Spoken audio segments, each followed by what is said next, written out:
अस्सलाम वालेकुम first year students. आज हमारा स्टैट्स का चैप्टर नंबर 4 का नेक्स्ट लेक्चर है। मैंने आपको पिछले लेक्चर में बताया था कि स्टैंडर्ड डेविएशन वेरिएंस किस तरह से हम अनग्रुप डाटा और ग्रुप डाटा से कैलकुलेट कर सकते हैं। आज स्टैंडर्ड डेविएशन की प्रॉपर्टीज़ को देखेंगे, क्योंकि बुक में स्टैंडर्ड डेविएशन और वेरिएंस की प्रॉपर्टी से रिलेटेड 4-5 वर्ड प्रॉब्लम्स हैं, लेकिन मेरे पास स्पेस कम होने की वजह से आज सिर्फ 2 ही क्वेश्चन सेलेक्ट किए हैं। इंशाल्लाह बाकी जो रिमेनिंग प्रॉपर्टी से रिलेटेड क्वेश्चन हैं या वर्ड प्रॉब्लम्स हैं relating to standard deviation, variance या कोएफिशिएंट ऑफ वेरिएंस वगैरह, वो इंशाल्लाह नेक्स्ट लेक्चर में पूरी करेंगे। आज पहले प्रॉपर्टीज़ को समझेंगे और फिर उससे रिलेटेड 2 क्वेश्चन हैं, क्वेश्चन नंबर 4.17 और 4.19, जिसमें इन प्रॉपर्टीज़ की एप्लीकेशन और उसका तरीक़ाकार आपको सिखाऊंगा कि किस तरह से इनको हम अप्लाई करते हैं। Let's start. बुक का page number 99, properties of variance and standard deviation. अब वहाँ पे स्टेटमेंट की फॉर्म में लिखी हुई है, लेकिन आपको समझा देता हूँ। पहली जो प्रॉपर्टी है वो क्या है, variance and standard deviation of a constant is variance या स्टैंडर्ड डेविएशन इटसेल्फ। यानी जब भी किसी हम कांस्टेंट टर्म का वेरिएंस निकालेंगे तो वो ज़ीरो होगा। इसी तरह जब हम अगर किसी भी कांस्टेंट टर्म का स्टैंडर्ड डेविएशन निकालेंगे तो वो भी ज़ीरो होगा। इसका क्या मतलब है कि अगर कोई अल्फ़ाबेट दिया हुआ है ABC, तो उसका वेरिएंस और जो स्टैंडर्ड डेविएशन होगी वो ज़ीरो होगी। यानी आप उसको कैलकुलेट करें या ना करें, आप उसकी प्रॉपर्टी के मुताबिक बता सकते हैं। ये MCQs में भी आ सकता है और वैसे भी एग्जामिनर आपसे पूछ सकता है कि राइट एनी 2 और 3 प्रॉपर्टी शॉर्ट क्वेश्चन में। तो पहली प्रॉपर्टी क्या है कि variance and standard deviation of a constant is zero. उसको ऐसे लिखेंगे कि variance of A and standard deviation is equal to zero. Second property है कि अगर हम वेरिएबल में कोई कांस्टेंट ऐड करें या लेस करें, बुक में अलग-अलग बताएं लेकिन मैं आपको दोनों को कंबाइन करके बता रहा हूँ। इफ़ वी ऐड और subtract any constant in the given variable x, then there is no impact on variance of and standard deviation of x। इसका मतलब क्या है कि इसको हम कहते हैं कि it is independent of origin and scale. कि जब हम किसी गिवन वेरिएबल में, चाहे वो x या y की वैल्यूज़ में है, अगर हम उसमें कोई कांस्टेंट ऐड करें या लेस करें, और जब हम ऐड या लेस करने के बाद उसका वेरिएंस और स्टैंडर्ड डेविएशन निकालेंगे तो उस पर कोई इम्पैक्ट नहीं होगा, यानी आंसर पे कोई फ़र्क नहीं पड़ेगा। इसलिए हम इसको ऐसे लिख सकते हैं कि variance of x plus minus a is equal to variance of x। Similarly standard deviation of x plus minus a is equal to standard deviation of x। मतलब क्या है कि अगर जो गिवन डाटा ओरिजिनल डाटा होता है हमारा x की वैल्यूज़ का, उसमें हम कोई कांस्टेंट ऐड कर दें या उसमें से लेस कर दें, और जब ऐड या लेस करने के बाद जो नई वेरिएबल बनेगी उसका वेरिएंस या स्टैंडर्ड डेविएशन है तो उस पर कोई इम्पैक्ट नहीं होगा। यानी जो ओरिजिनल डाटा का वेरिएंस या स्टैंडर्ड डेविएशन है वो कोई कांस्टेंट ऐड या लेस करने के बाद जब निकालेंगे तो उसके आंसर पर कोई फ़र्क नहीं पड़ेगा।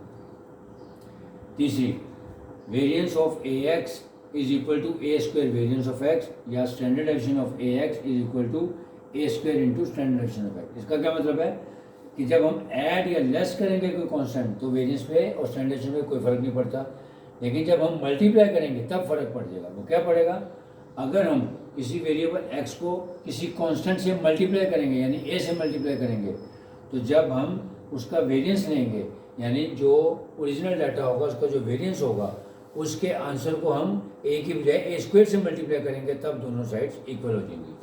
सिमिलरली अगर हम उसको a स्क्वायर से डिवाइड करेंगे, तब भी जो वेरिएंस हो या स्टैंडर्ड डेविएशन होगी उसको हम 1 ओवर a से मल्टीप्लाई करेंगे या a स्क्वायर से डिवाइड करेंगे।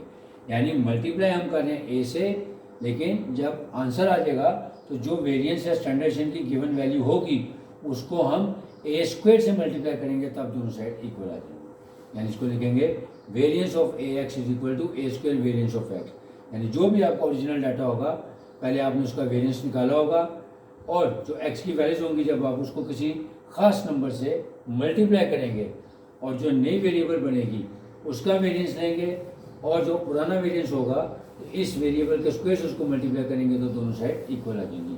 ये जब इसकी हम एक प्रैक्टिकल क्वेश्चन करके देखेंगे तभी आपको और ज़्यादा क्लियर हो जाएगा। यहाँ पे आपने सब ये याद रखना है कि variance of AX is equal to A square variance of x, या standard deviation of AX is equal to A square into standard deviation of x। ये मैंने मल्टीप्लाई वाला कहा है, अगर आप डिवाइड भी करेंगे तब भी होगा। यानी 1 ओवर AX, यानी वेरिएंस ऑफ 1 ओवर AX या x over a is equal to x variance यानी 1/a² multiplied by variance of x, या 1/a² multiplied by standard x आ जाएगा। Next property number 4, variance of x plus minus y, यानी अगर दो different variables दी हों, आपने एक्स वेरिएबल दी हुई है और वाई वेरिएबल दी हुई है, उन दोनों के आपने अलग अलग वेरिएंसेस निकाले हुए हैं। लेकिन अब क्या आप कर रहे हैं कि एक्स और वाई दोनों को कंबाइन कर रहे हैं। कैसे? ऐड करके भी कर सकते हैं और डिफरेंस लेके भी कर सकते हैं।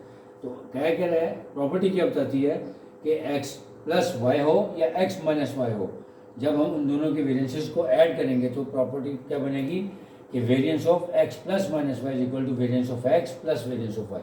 यानी वेरिएबल्स का चाहे आप डिफरेंस लें या सम लें, लेकिन जब उनके वेरिएंसेस को आप आंसर देखेंगे तो वो हमेशा ऐड होंगे, यानी माइनस नहीं होगा। ऐसा नहीं होगा कि variance of x plus Y हम करें तो variance of x plus variance of Y हो, और variance of X minus Y करें तो variance of X minus variance of Y हो।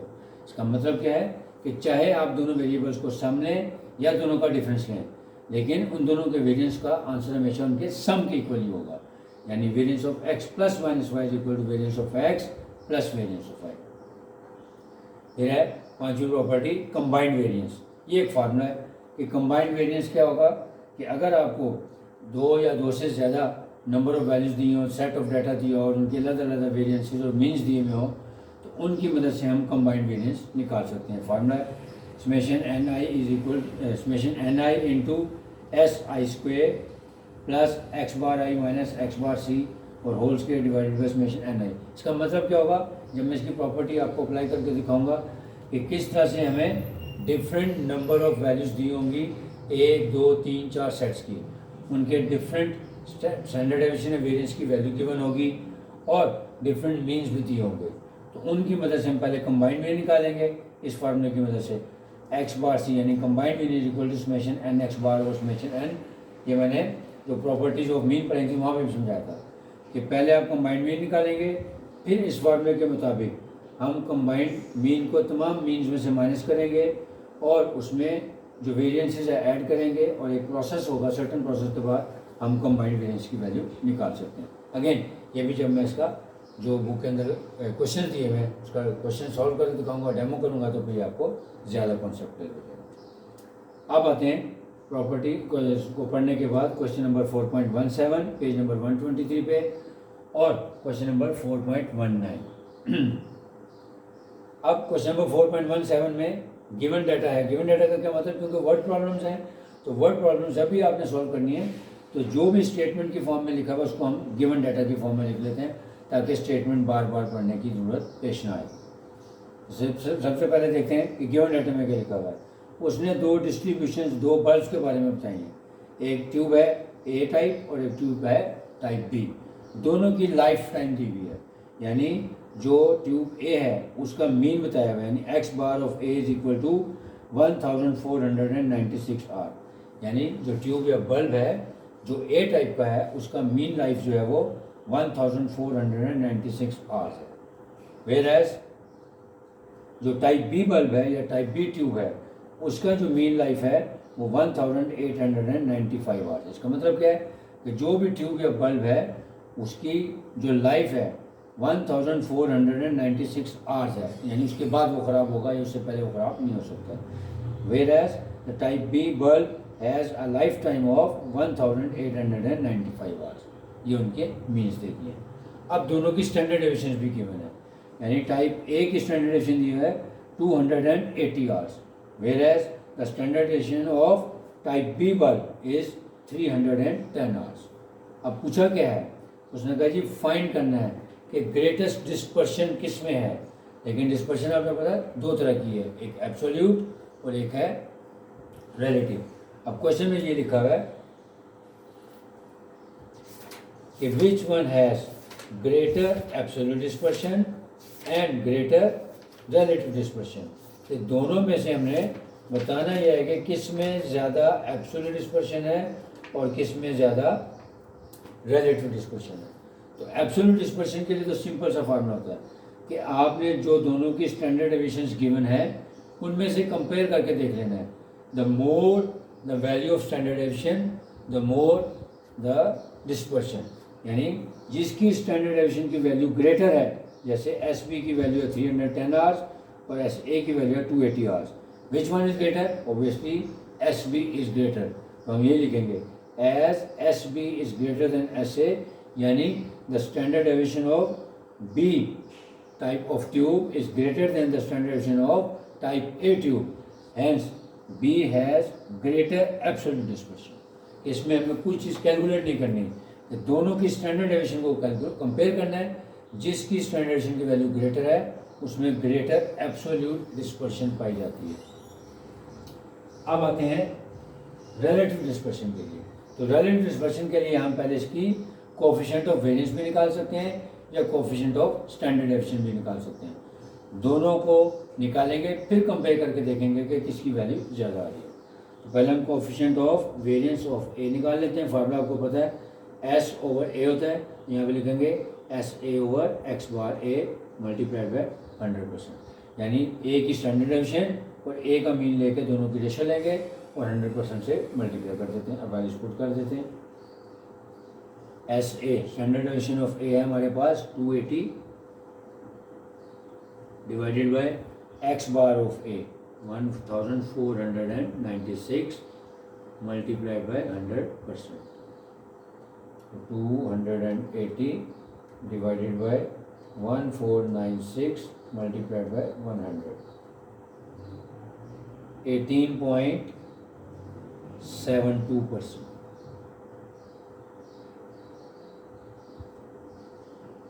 यानी जो टाइप ए बल्ब है या ट्यूब है उसकी जो कोएफिशिएंट ऑफ वेरिएंस की वैल्यू आ रही है वो आ रही है 18.72%। अब बी की निकाल लेते हैं।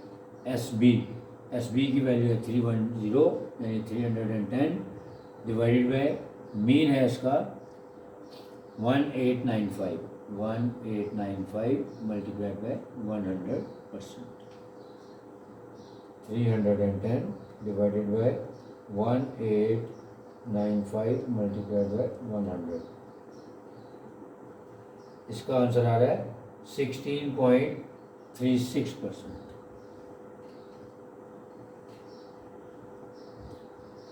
अब रिलेटिव डिस्पर्शन आ गई। अब हमें नजर आ रहा है क्योंकि उसने ये पूछा है कि किस में ज़्यादा रिलेटिव डिस्पर्शन है। ऑब्वियसली जो कोएफिशिएंट ऑफ वेरिएंस ए का है आंसर वो coefficient of variance of B से ग्रेटर है, जैसे हम कहेंगे A has greater relative dispersion. यहाँ पर स्पेस नहीं है, जैसे मैं इसका आंसर यहाँ पे लिखूँ एज सी वी यानी coefficient of variance of A is greater then coefficient of variance of B, hence A has greater relative dispersion.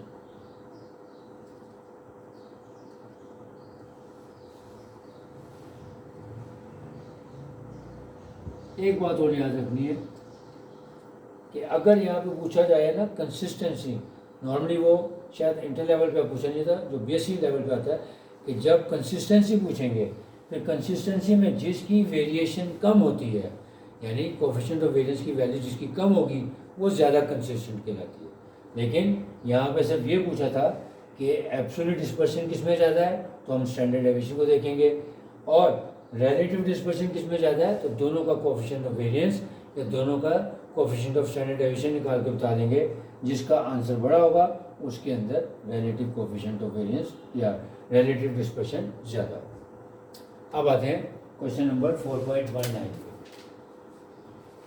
अब ये बड़ा टेक्निकल और टिपिकल क्वेश्चन है, लेकिन अगर आपको ये समझ आ जाएगा तो आपका कॉन्सेप्ट क्लियर हो जाएगा। तो आप देखेंगे कि इंशाल्लाह जो बाकी फिर मैं सवाल करवाऊँगा आपको जो स्टैंडर्ड डेविएशन या वेरिएंस से रिलेटेड होंगे वो भी आपको आसानी से समझ आएंगे। मैं क्वेश्चन थोड़ा सा रीड कर देता हूँ आपको ताकि ज़्यादा बेहतर आइडिया हो कि इसमें क्या चीज़ गिवन है और क्या चीज़ फाइंड करनी है। 4.19 The computer calculated mean and standard deviation from 20 observations as 42 and 5 respectively। यानी आपने कंप्यूटर के ज़रिए मीन एंड स्टैंडर्ड डेविएशन निकाला, उसमें वैल्यूज़ जो पुट की थी उसमें टोटल 20 वैल्यूज़ को आपने एंटर किया, और जब एंटर किया तो कंप्यूटर ने जो उसका मीन कैलकुलेट किया वो किया 42 यानी मीन 42 कैलकुलेट किया और स्टैंडर्ड डेविएशन के मुताबिक 5 आ गई। और उसमें 2 वैल्यूज़ थी जो कि इनकरेक्ट आपने उसमें फीड कर दी थी, यानी जो करेक्ट वैल्यूज़ थी वो थी 35 और 58, जबकि टाइपिंग एरर हो गई, यानी 35 लिखने की बजाय आपने 45 लिख दिया और 58 लिखने की बजाय आपने 38 लिख दिया। इसका मतलब है क्योंकि कंप्यूटर तो गलती नहीं करता, कंप्यूटर में जो आपने वैल्यूज़ एंटर की थी उसके मुताबिक, उन 20 वैल्यूज़ के मुताबिक उसने मीन बता दिया 42 है और स्टैंडर्ड डेविएशन 5 है, और उसमें 2 रॉन्ग वैल्यूज़ वो बाद में पता लगी, वो क्या थी 45 और 38, whereas the correct values were 35 and 58। अब हमने उसके बाद उसकी कोएफिशिएंट ऑफ वेरिएंस निकाली तो वो भी ज़ाहिर ऑब्वियसली गलत आएगी। तो क्वेश्चन या एग्जामिनर आपसे पूछ कर रहा है कि जो रॉन्ग वैल्यूज़ की वजह से डाटे का मीन और स्टैंडर्ड डेविएशन आई है, जिसकी वजह से कोएफिशिएंट ऑफ वेरिएंस भी रॉन्ग होगी, तो सही कोएफिशिएंट ऑफ वेरिएंस अगर हम निकालेंगे तो वो क्या होनी चाहिए थी। तो सबसे पहले क्या करेंगे, हम देखेंगे जो मीन और स्टैंडर्ड डेविएशन है वो जो गिवन वैल्यू, जो रॉन्ग वैल्यूज़ की मदद से थी वो क्या थी। पहले उन वैल्यूज़ की करेक्शन करेंगे, यानी जब हमारे पास करेक्टेड वैल्यूज़ आ जाएंगी फिर हम उसका स्टैंडर्ड डेविएशन और फिर उसका मीन निकालेंगे और फिर हम कोएफिशिएंट ऑफ वेरिएंस निकालेंगे। कॉन्सेप्ट समझ आ गया। अब देखते हैं इसको करना कैसे। सबसे पहले लिखें गिवन कि 20 वैल्यूज़ थी जिसका मीन कंप्यूटर ने कैलकुलेट किया वो 42 था और स्टैंडर्ड डेविएशन थी 5। रॉन्ग वैल्यूज़ उसमें एंटर हुई वो थी 45 एंड 38, जबकि करेक्ट वैल्यूज़ क्या होनी चाहिए थी 35 एंड 58। तो कोएफिशिएंट ऑफ वेरिएंस यानी करेक्टेड कोएफिशिएंट ऑफ वेरिएंस हमने फाइंड करना है। लेकिन सबसे पहले क्या होगा, अब हम जो गिवन डाटा था जो हमने कंप्यूटर में पहले इनपुट दिया था वहाँ से देखेंगे कि क्या सम बनता था और समेशन एक्स और समेशन एक्स स्क्वायर की वैल्यू क्या थी, क्योंकि सबसे पहले करेक्टेड सम निकालेंगे फिर हम corrected mean of variance standard deviation निकालेंगे, फिर हम करेक्टेड कोएफिशिएंट ऑफ वेरिएंस निकाल सकते हैं। तो सबसे पहले फार्मूला लिखेंगे x bar is equal to summation x, यानी जो मीन उसने निकाला है 20 वैल्यूज़ का वो 42 है। वहाँ से हम देखेंगे कि उसके मुताबिक सम ऑफ वैल्यूज़ क्या आ रही थी 20 वैल्यूज़ की। तो एक्स बार की जगह आ गया 42 is equal to summation x over N and आ गया 20 वैल्यू। अब यहाँ से क्रॉस प्रोडक्ट की summation x is equal to 42 times 20 which is equal to 840। इससे हमें पहला आइडिया मिल गया कि जो हमने कंप्यूटर को 20 वैल्यूज दी थी उसका सम बन रहा था 840। अब क्योंकि ये 840 आ रहा है, इसमें 2 इनकरेक्ट वैल्यूज थी, तो अब हम करेक्टेड सम निकाल लेते हैं। तो लिखेंगे समेशन एक्स करेक्टेड, ये करेक्टेड सम क्या होगा। अब ये भी आपको सामने है कि जब भी किसी चीज़ का करेक्ट सम करना हो तो जो उसमें रॉन्ग वैल्यूज थी वो लेस कर दें और जो एक्चुअल वैल्यूज होनी चाहिए थी यानी करेक्ट वैल्यू होनी चाहिए वो ऐड कर दें, क्योंकि बाकी वैल्यूज हमारे पास 18 वैल्यूज नहीं है। इसलिए हम क्या करेंगे, हम टोटल में से जो इनकरेक्ट या रॉन्ग वैल्यूज थी वो माइनस कर देंगे और जो उसकी जगह करेक्ट वैल्यूज हैं वो हम उसमें ऐड कर देंगे ताकि हमारे पास करेक्टेड सम आए। तो करेक्टेड सम निकालेंगे, summation x is equal to 840 में से माइनस कर दें 45 और 38 और ऐड कर दें 35 और 58, तो हमारा जो करेक्टेड सम आ गया वो आ गया 850। अब हम देखते हैं कि जो उसने स्टैंडर्ड डेविएशन निकाली है जाहिर है वो भी इनकरेक्ट वैल्यूज़ के साथ ही निकाली है। तो पहले हम देखेंगे उसके मुताबिक क्या स्टैंडर्ड डेविएशन बनती है या वेरिएंस क्या बनता था। अब क्योंकि हमने करेक्टेड सम निकालना है यानी समेशन एक्स स्क्वायर की वैल्यू निकालनी है, तो यहाँ पे मैं स्टैंडर्ड डेविएशन की बजाय वेरिएंस का फॉर्मूला यूज़ कर रहा हूँ, क्योंकि स्टैंडर्ड डेविएशन लेने के बाद फिर हमें स्क्वायर रूट खत्म करने के लिए उसका स्क्वायर लेना पड़ेगा, तो मैं डायरेक्ट ही वेरिएंस का फॉर्मूला यूज़ कर रहा हूँ। Since s square is equal to summation x square over n minus summation x over n का होल स्क्वायर। अब इसमें जो गिवन डाटा है उसके मुताबिक हम वैल्यूज पुट कर देते हैं। स्टैंडर्ड डेविएशन थी 5 का स्क्वायर लेने वाले का 25 is equal to summation x square, ये हमने फाइंड करना है, एन की वैल्यूज थी 20 minus summation x over n यानी ये मीन ही था तो मीन की वैल्यू यहाँ पे पुट कर दी 42 का स्क्वायर। इसकी वजह क्या है कि सबसे पहले हम करेक्टेड सम निकालेंगे यानी स्क्वायर्ड वैल्यूज का। समेशन एक्स करेक्टेड निकाला है, अब हमने समेशन एक्स स्क्वायर की करेक्टेड वैल्यू निकाली। 5 का स्क्वायर जाएगा 25 is equal to summation x square find करना है ओवर 20 माइनस 42 का स्क्वायर ले लें 1764 आ गया। अब 1764 को इधर ले इधर आके वो ऐड हो जाएगा 25 plus 1764 which is equal to 1789। Is equal to summation x square over 20। अब यहाँ से फिर क्रॉस प्रोडक्ट करें ताकि समेशन एक्स स्क्वायर की करेक्टेड वैल्यू आ जाए, सॉरी जो पहले वाली वैल्यू वो आ जाए। तो summation x square is equal to 20 times 1789, तो इसका आंसर आ गया 35,780। अब ये कौन सा है? ये वो है जो रॉन्ग वैल्यूज़ के साथ था, क्योंकि हमने जो डाटा गिवन था उससे हमने समेशन एक्स स्क्वायर की वैल्यू निकाली। अब सिमिलरली इसको करेक्ट करना भी ज़रूरी है। अब जब हम इसको करेक्ट करेंगे, जैसे हमने समेशन एक्स को करेक्ट किया कि रॉन्ग वैल्यूज़ उसमें से माइनस कर दी और करेक्ट वैल्यूज़ उसमें ऐड कर दी। अब यही यहाँ पे करेंगे कि रॉन्ग वैल्यूज़ के स्क्वायर इसमें से माइनस कर देंगे और करेक्ट वैल्यूज़ के स्क्वायर लेके इसमें ऐड कर देंगे, क्योंकि ये क्या है? समेशन एक्स स्क्वायर, यानी जो हमारी गिवन वैल्यूज़ हैं उनके स्क्वायर्स का सम है। लेकिन समेशन एक्स स्क्वायर करेक्टेड, अब इसको हम करेक्ट करने लगे। तो जो हमारा समेशन एक्स स्क्वायर की वैल्यू आई है 35,780, इसमें से रॉन्ग वैल्यूज़ के स्क्वायर्स को माइनस करने लगा, यानी 45 का स्क्वायर लेंगे 2025, फिर 38 का स्क्वायर लिया वो आया 1444, ये माइनस कर देंगे। जो करेक्ट वैल्यूज़ हैं उनके स्क्वायर ऐड करें, 35 का स्क्वायर लें वो हो गया 1225 और 58 का स्क्वायर लिया वो आ गया 3364 सॉरी। अब आ गया हमारे पास करेक्टेड समेशन एक्स स्क्वायर की वैल्यू आ गई 36,900। अब हमारे पास करेक्टेड सम भी आ गया और corrected value of summation x square भी आ गई। अब हम इन करेक्टेड सम्स की मदद से पहले मीन निकालेंगे, फिर स्टैंडर्ड डेविएशन निकालेंगे और फिर कोएफिशिएंट ऑफ वेरिएंस निकालेंगे। तो करेक्टेड मीन का फार्मूला लिखें, समेशन एक्स ओवर एन, यानी करेक्टेड समेशन लेना है।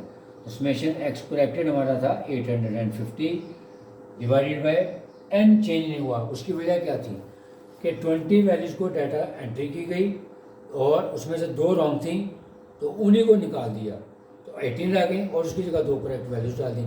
इसका मतलब है नंबर ऑफ वैल्यूज़ पे कोई इम्पैक्ट नहीं आया, सिर्फ सम चेंज हुआ। तो लिखेंगे 850 over 20 which is equal to 42.5। ये हमारे पास करेक्टेड मीन आ गया। अब करेक्टेड स्टैंडर्ड डेविएशन निकाल लेते हैं। करेक्टेड स्टैंडर्ड डेविएशन फार्मूला वही लगेगा, summation x square over n minus summation x over n का होल स्क्वायर, लेकिन वैल्यूज कौन सी पुट करेंगे? Corrected value. तो करेक्टेड समेशन एक्स स्क्वायर की वैल्यू है हमारे पास 36,900 divided by 20 minus corrected mean हमने अभी निकाला 42.5, इसका होल स्क्वायर ले लें। अब आगे कैलकुलेटर से इसकी सिंप्लीफिकेशन कर देते हैं। इसका डिवाइड किया तो आंसर आया 1845 माइनस इसका स्क्वायर लिया 1806.25, दोनों का डिफरेंस लिया, स्क्वायर रूट लिया, तो आंसर आ गया 6.22। ये हमारे पास करेक्टेड स्टैंडर्ड डेविएशन। अब हम करेक्टेड कोएफिशिएंट ऑफ वेरिएंस निकाल लेंगे, S over x bar multiplied by 100%। ये सारी करेक्टेड वैल्यूज लेनी है। अब करेक्टेड स्टैंडर्ड डेविएशन हमारी 6.22 डिवाइडेड बाय करेक्टेड मीन हमारा 42.5 मल्टीप्लाइड बाय 100%, आंसर आ गया 14.64%। उम्मीद आपको समझ आ गया होगा।